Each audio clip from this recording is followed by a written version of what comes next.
Good afternoon and good evening, everyone. I'm really excited to see all of you here today. As part of our PMP journey, we often focus on concepts, framework, and practice questions. But today's session is a little different. Today is about real experience, real struggle, and real success. Because let's be honest, clearing PMP, especially with above target in all three domains, is not just about studying.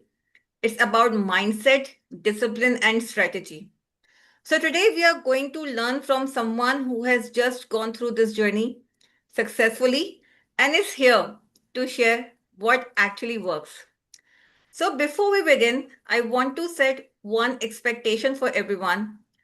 Don't just listen to what he did, focus on how he thought, because that's what will truly help you in your own preparation.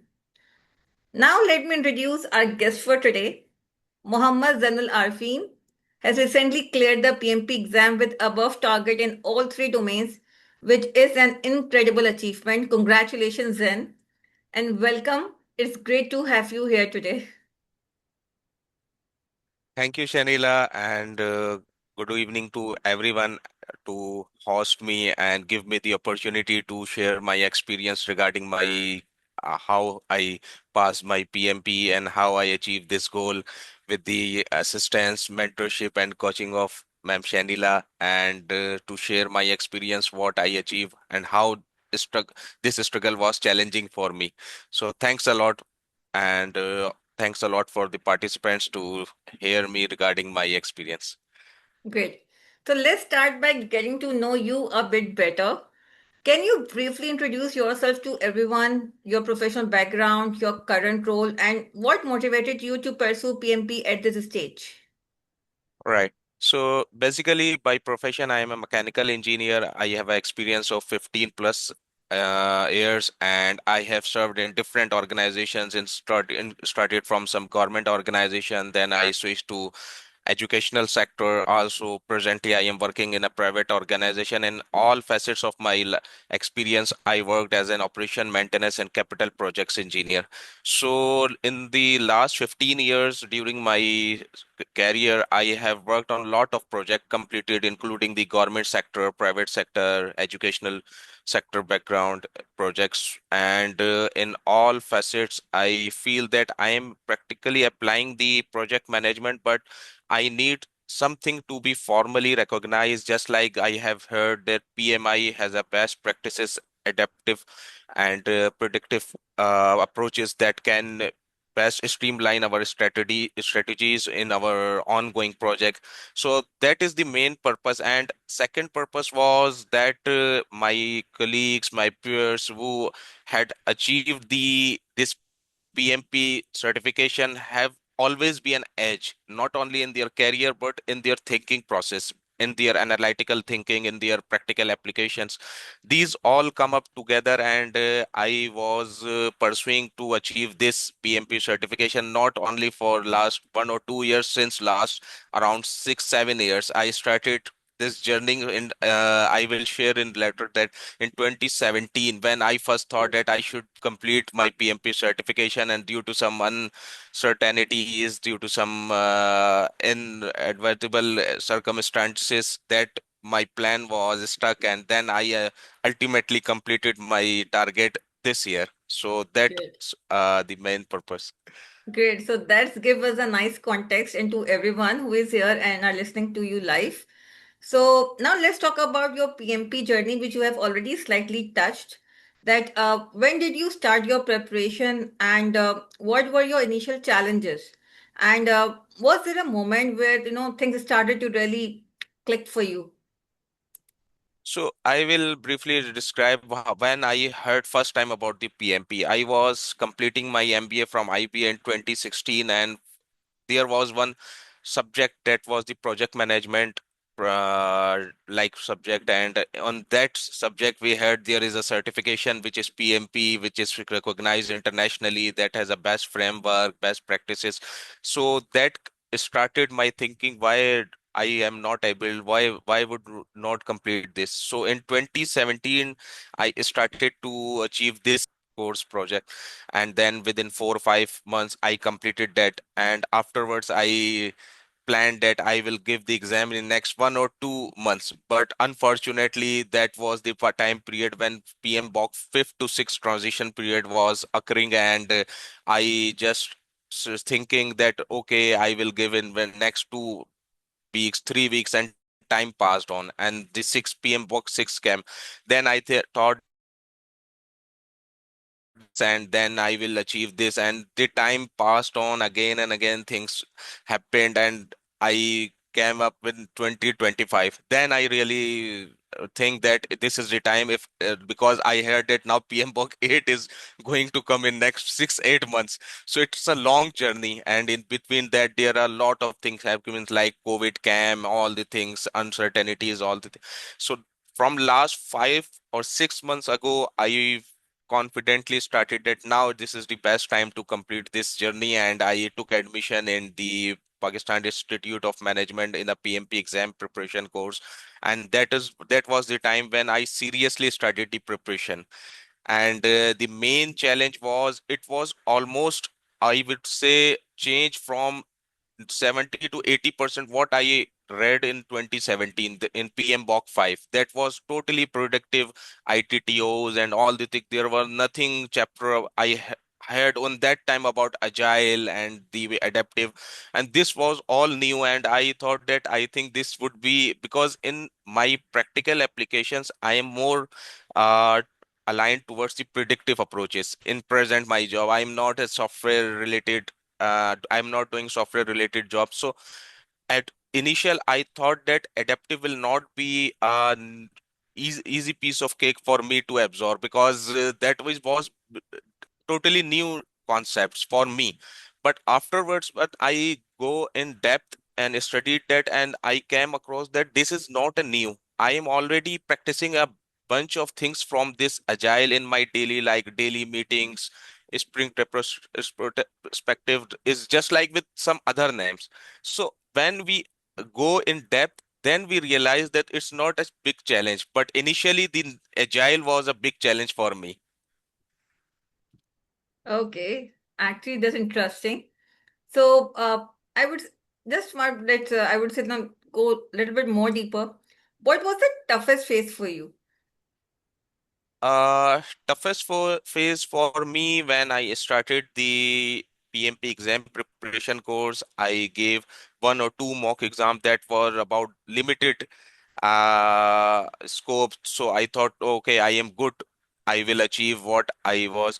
But after 2, 3 mocks, that shaken up my confidence and my exam result, mock exam, the results were not up to my belief. So that shaken up meant that I need serious efforts to do it. Otherwise, I was thinking, okay, that's a weekend course. I will study only on weekend, and then I will on the whole week I will do what I want. But after 3 or 4 mock exams, I realized that this is not an easy. I have to study what it demands, not in depth, not remembrance, but I have to understand what is the main terminology, basic theme about these strategies. So that was the main thing. And again, I would say the agile thing was again and again until and unless I go through all the things, because that names, sprints, all the things, that terminologies was totally new for me. Although I was implementing these resembling thing as compared to that, but the terminologies were totally new for me. Great. So let's break this down a bit so everyone can learn from your approach. So what resources did you use and how did you structure your study plan? Right. So first of all, I only followed Shanila instructions and never watched any YouTube videos. I never watched any other resources on LinkedIn. There are a bunch of things I had never tried to attempt them, to be frank, because I have no time to go on multiple things. I focused on the one thing. What I initially started as in PMP preparation exam classes, you gave the topics to go through. I just go through all that in depth. I tried their mock exams. And one thing I would suggest for all of our participants, that the mock exam, even if they are attempting online, doing simulator, just do what were the wrong answers, and do the in-depth analysis from where it came through, and why I was wrong. That is the main thing on which I focused on all the time. That whenever I came back to my home, I checked that this is the my result and these are the my MCQs that were gone wrong. I totally go through that why it was wrong, and my study preparation materials were, one thing was the PM Box 7th edition. Secondly, I downloaded PM Box 6th edition, not for study. But what happened, sometimes their productive things came gone through this Hmm. mock exam. So I just copied that word which was gone through and just paste and search in PM Box 6th edition. And only those topics I just studied in the PM Box 6th edition which came through that mock exams. I had never go through the whole PM Box 6th edition, but just for that purpose, because some of the topics were came from the predictive, and that is best still in the PM Box 6. So that was the my preparation material, PM Box 6, and also the Rita Mulcahy. But Rita Mulcahy, I studied only after, I think, 4 or 3 months at the end. Okay. And I only studied all the books, Rita Mulcahy, PM Box 7th edition, and Agile Practice Guide only one time. I had never tried to go through again on that. And after that, I just gone through the all the mock exams, and whenever one question gone wrong, I then consult to the book. I just read all this book to understand where is the topic, like if there is something quality or something like time management, so I should know in which chapter I will found this chapter. I had never memorized any formula, anything from that. That was my strategy. I just focus on the mock exams and the these three books. Great. So, how did you manage your time daily or weekly? Means, how did a typical study day look like for you? In starting, I was thinking that it will be good to just study on weekend, and I just studied on one night before the Sunday. As usual, we had our classes on Sunday, so I studied on Saturday night for 2, 3 weeks. But after getting the results from mock exams, that I thought that I need some more time. But I can say from in a week, I was studying 1 hour in 4 days, and then on Saturday. That was my strategy. Means 1 hour on each day in from 5 days, and on Saturday I usually take 3, 4 hours to study what's going on, and that was the study. And after, I may say, completing all the sessions, all the things. And on the last, during my Eid holidays, I started to study all the things. And for that one week, I focused on all the mock exams. And before that, I had completed all the books. Means Okay. Rita Mulcahy studied PM Bok and Agile Method one time Okay. only. But Okay. Okay. Sounds good. Because this is very important for everyone because everyone is, trying to prepare right now for the all the PMP aspirants, right, who are preparing for the PMP exam. Definitely everybody is trying to make the time through their professional commitments, right? So it's very important to know about the, study plan so that can actually help everyone. So now coming to the most critical part, the exam itself. How was your overall exam experience and how did you manage time during the exam? What kind of questions did you find most challenging? so overall experience was good. As per the normal routine, it was when I was planning to go on exam day, it was some uncertainty, and therefore multiple questions in mind. How will be the examination center, all the things. But that was all good when I came to the examination center around half an hour ago. It was good. Within 15 minutes, I settled down on my exam seats.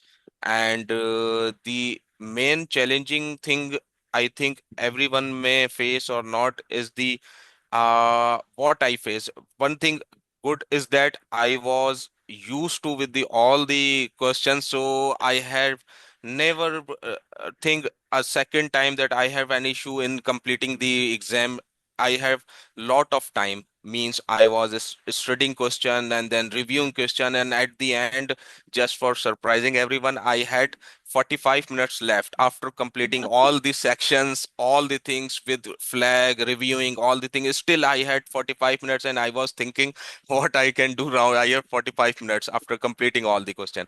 And second challenging thing was that I faced the timer was counting in reverse direction. Means it was started with 2:30 minutes, and then it started in reverse direction. Reverse, So bottom up. I that was the challenging for me, because there was a calculator in the on side tab. So I was after every 10-15 minutes doing the calculation that how much time has lapsed, and how because timeline was in reverse direction, it was around 100, and I calculated that at 155 minutes I should complete section 1. So around, I think so, 175 minutes were left when I completed first section. Then I took the 10 minutes break, and then I started again the second session. That was around completed. I thought 120 or 130, I think so. Then I completed the third session, and I took most of the time in third session, because when I completed all the question of third session, I left with two flag questions and completed all, and time was around left with 60 minutes. So I Wow. thought, okay, this is too much. Then I took 15 minutes just to review all the question if there is any need or something. So I reviewed all the gone through.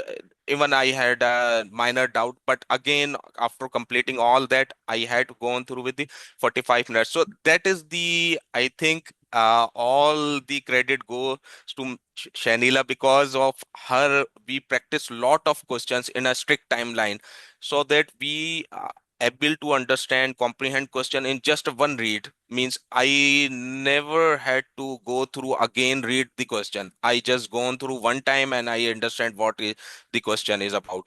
So that is the good thing. The timeline was reversed. Third thing, I saw two new type of question. One was about the matching the columns.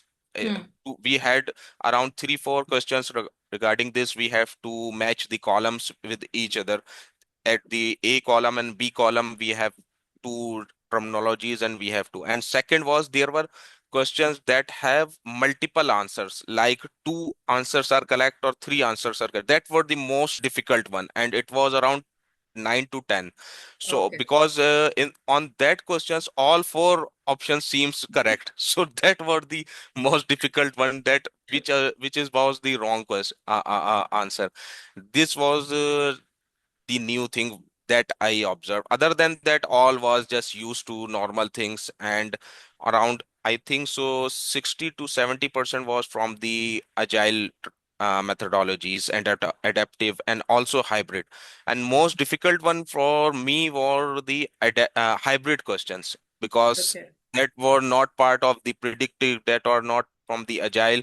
So they, Hybrid. at the end of the every question, at this is a hybrid question. So I have to think again whether I have to go through for change process or not, because now he has mentioned it's hybrid. It might require the change process, change control board, or otherwise no. So these are the difficult things that I face. But other than that, all questions were like our mock exams. I will recommend all of my participants who contrib who gave the PMP exam preparation mock exams with Ma'am Shanila. So that were the same. Okay, sounds good. So I think this is a very important lesson learned from this conversation. So I think this is now something many students struggle with. That did you face in your entire PMP preparation journey? Did you face any burnout or self-doubt? And what kept you consistent during your tough days of preparation? Okay, so when we completed our mid of PMP exam preparation course, we gave the, I think so, mid evaluation of around 180 questions. And that in that mock exam, I I think I scored below average or something like that. So that was the time I really thought that. whether I would be able to complete my PMP or not, because I thought that it will be so much easy. I will study on only in the weekends on all the time, but that was not the case, because new things has arrived, new terminologies has arrived. We were focused on predictive only, but there were multiple things. So that was the time after giving the mid evaluation, I was in a doubt that whether I would be able to complete, or even I discussed with some of my colleagues that how this is possible. I have seen my friends completed only 3 or 4 days of workshop and they gave the exam and passed the exam. I am I was still not understanding how they did this all because we were studying from last 6 7 weeks, and still our exam results, mock exam results, is not up to the par. So that was the time I thought that even I had co- took the wrong admission, or I am doing something wrong. Then I re-strategized myself and I work on last 6 mock exam where I went wrong. Then I realized that I was focusing on memorizing the things, and there is no need to memorize anything. Even there was no a single, I may say, the question about the formula implementation or definition. All the questions were about scenario based. So even we can memorize, we cannot answer if we have no idea about this background, about the main theme of that topic. We should know the main thin lines about the topics, how they manage like quality, and what is the difference between manage quality and control quality. These thin lines should we know. We are not required to understand whole context of the what are the tools of quality, what are these. There is no need. I would say only understand the basic main terminologies, it will be good enough. And then I re-strategize myself after 6 mock exams that I need to focus only on the understanding the basic themes. No need to require memorize any ITTOs, anything. Just I want to know what is the background. That is the main theme. I think that's an important point for everyone. When you face burnout, when you feel self-doubt, right? Consistency often matters, right? More than intensity. It's important to have a little small progress every day instead of put yourself on a burnout on some specific times, right? This is very important. So now this is our rapid fire round. So then your answer should be short, sharp, and instinctive. No overthinking. Just your first honest answer which comes to your mind. Just give that answer. Okay. So are you ready? Right. Yeah. Okay. So one resource you couldn't live without. Mock exams. Okay. One topic you struggled with the most. Agile. One topic that was easier than expected. Predictive approaches. Okay. Mock exams overrated or essential? Totally essential. Interesting. First instinct on or review later for the questions. Persisting. I believe on that. Flag or answer immediately. Flag if you have a doubt. So biggest fear before the exam. Overthinking that I would not be able to complete, or I would not be able to pass this exam. Then there is no need to overthinking. Let it go. What would happen, it will be. Great. So I think there's a very nice answer, and you were very good in the rapid fire round. So, do we have any questions at the audience? Because I think there were two questions, and I did answer this. If you have any questions, please write into the chat box so we can take them for Zen. Okay. So I don't have any questions in the chat box furthermore. So, as we wrap up now, let me highlight a few things as takeaway from today's session for everyone who is actually preparing for the PMP exam, right? That what we should learn from, Zen's journey is that, consistency matters more than intensity. Mock exams and reflections are critical. Zen was critically analyzing it after every mock exam, after every session and reflecting on it, right? And then work on the progress every time for his preparation. And mindsets plays a huge role in success. If you see, what Zen has mentioned, and memorization was not the uh, breaker. Actually, the thing which actually worked more for him was the mindset, right? Which he was focusing, and that's actually worked more for him. And so, thank you, Zen, for sharing your journey so openly. This was incredibly valuable. And to everyone here, remember, your journey may feel slow at a time, but progress is happening, which is very, very important. So stay consistent, keep practicing, and trust the process. Thank you, everyone, for joining us today. And we will continue bringing more such sessions to support your PMP journey. So stay connected and keep learning. Thank you.